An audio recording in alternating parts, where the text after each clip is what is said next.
வணக்கம். தமிழ் வேதியியல் சேனல்ல இன்னைக்கு நம்ம பார்க்கக்கூடிய டாபிக் என்ன அப்படின்னு பார்க்கலாம். கெமிக்கல் கைனடிக்ஸ் வேதிவினை வேகவியல்ல தான் பார்க்க போறோம். அதுல ஒரு சம் பார்க்க போறோம். பாருங்க என்ன சம் அப்படின்னா, the chemical reaction 2O3 giving rise to 3O2 proceeds as follows, then the rate law expression will be அப்படின்னு கொடுத்திருக்காங்க. இந்த ரியாக்ஷனுக்கான மெக்கானிசம் தான் இங்க கொடுத்திருக்காங்க. தமிழ்ல பாருங்க 2O3 giving rise to 3O2 என்ற வேதி வினை வழிமுறை கொடுக்கப்பட்டுள்ளது. அதன் வினைவேக சமன்பாடு என்னவா இருக்கும்? இந்த வினைக்கான அந்த வினை வழிமுறையில் தான் ஃபர்ஸ்ட் ஸ்டெப், இது செகண்ட் ஸ்டெப். இதை கொடுத்துட்டாங்க. இப்ப இந்த ரியாக்ஷன் அதுக்கப்புறம் இந்த 2 ஸ்டெப் மட்டும்தான் உங்களுக்கு கொடுத்துருக்காங்க. இப்ப இதுக்கான அந்த வினைவேக சமன்பாடு எப்படி நம்ம போடுறதுன்னு பார்க்கலாம். வினைவேக சமன்பாடை போடும்போது பொதுவா இங்க பாருங்களேன் 2 ரியாக்ஷன் கொடுத்துருக்காங்க. அதாவது O3 ஆனது O2 மாறி அப்புறம் ஒரு ஆக்சன் ரிலீஸ் பண்ணுது. இந்த ஒரு ஆக்சன் இங்க வந்து O3யோட சேர்ந்து 2 moles O2 கொடுக்குது. இது ஃபாஸ்டா நடக்குது, இது ஸ்லோவா நடக்குது அப்படின்னு சொல்லியிருக்காங்க. பொதுவா நம்ம ரேட் லாவை சொல்லும் போது நம்ம என்ன படிச்சிருக்கோம்னா, மெதுவான வினை தான் வினையின் வேகத்தை தீர்மானிக்கும் அப்படின்னு படிச்சிருக்கோம்.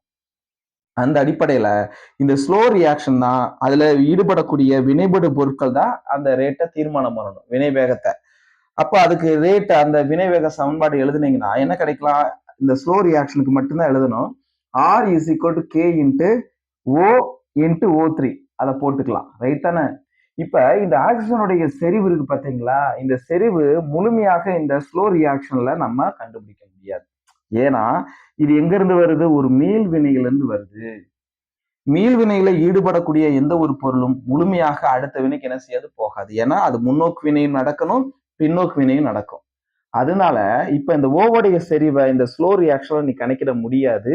அதுக்காக என்ன பண்றோம் அப்படின்னா, மேல இருக்கக்கூடிய இந்த O3 O2 அடிப்படையா வச்சு நம்ம அதோடைய செறிவை கணக்கீடு செய்ய போறோம். அப்ப மீள்வினையில் ஆக்சிஜனுடைய செறிவை கணக்கிடணும். அங்க இருக்கிறனாலதான் சமநிலை மாறிலியை பயன்படுத்தி அந்த செறிவை கணக்கிட போறோம். சமநிலை மாறிலி, சமநிலை வினைனால நம்ம சமநிலை மாறிலி எடுத்துக்கிறோம். ஏன்னா இதுக்கு ஃபாஸ்ட் ரியாக்ஷனுக்குலாம் ரேட் லாவை அப்ளை பண்ண முடியாது. அப்ப அதை K டேஷ்னு எடுத்துக்கிறாங்க சமநிலை மாறிலிய. வினைபடு பொருளுடைய செறிவு அதான் இங்க போட்டிருக்கோம் O2 O. அப்புறம் டிவைடட் பை வினை விளைபொருளுடைய வினை விளைபொருளுடைய செறிவு டிவைடட் பை வினைபடு பொருளுடைய செறிவு இங்க போட்டிருக்கோம். அடுத்து என்ன வேணும்? நம்ம இந்த ஆக்சனுடைய செறிவு தான் வேணும். ஆக்சனுடைய செறிவு கண்டுபிடிக்கலாமா? அப்ப K டேஷ் இங்க இருக்கு, O3 இங்க வந்துருமா? அந்த O3 இங்க வந்துருச்சு. O2 வலது பக்கம் இருக்கு, இடது பக்கம் வந்தா பவர்ல -1 போட்டுக்கலாமா? அவ்வளோ ஆக்சனை கண்டுபிடிச்சாச்சு. இப்ப நீ என்ன பண்ணணும்? இந்த ஆக்சன் எடுத்துட்டு போய் இந்த ஓல சப்ஸ்டியூட் பண்ணிக்கலாமா? அப்படி சப்ஸ்டியூட் பண்ணீங்கன்னா என்ன கிடைக்குன்னு பாருங்க. இப்போ இந்த ரேட் லாவை மறுபடியும் நான் என்ன பண்றேன்? ரீரைட் பண்றேன். ஸோ அப்ப நம்மளுக்கு கிடைக்கக்கூடிய ஃபார்ம் என்ன வரும்? R is equal to K into இந்த ஆக்சன் பொதுவா இதை அப்படியே போடுங்க. என்ன வரும்? K dash O3 into O2 power -1 போட்டாச்சு. இந்த ஆக்சன் பொதுவா இது அப்படியே தூக்கி போட்டாச்சு. இன்னொரு O3 இருக்கு, அதை இங்கனுக்குள்ள போட்டுங்க. இது O3. இங்க ஒரு O3 இருக்கு, இங்க ஒரு O3 இருக்கு. ரெண்டையும் பெருக்குனீங்கன்னா அதோட அடுக்குகளை நீங்க ஆட் பண்ணிக்கோங்க. அடுக்குகளை என்ன செஞ்சுக்கலாம்? கூட்டிக்கலாம். அப்ப என்ன கிடைக்கும்? R is equal to K. இந்த K-வும் K டேஷ் சேர்ந்து K டபுள் டேஷ் போட்டுக்கலாமா? ஏன்னா இதுவும் மாறிலி, இதுவும் மாறிலி. 2 மாறிலியை பெருக்கும் போது அது 3வது மாறிலியை தான் கொடுக்கும். அதை K டபுள் டேஷ்னு எடுத்துக்கிறேன். O3 பெருக்குனீங்கன்னா பவர்ல இருக்கக்கூடியது நீங்க என்ன பண்ணிக்கலாம்? கூட்டிக்கலாம். அப்போ O3 பவர் ஆஃப் 2 வந்துருமா? அடுத்து O2 பவர்ல -1. O2 power -1. இதுதான் வினை வேக சமன்பாடு. இது கொஸ்டின்ல ஆப்ஷனா இருந்துச்சுன்னா இதை நீங்க செலக்ட் பண்ணிக்கலாம்.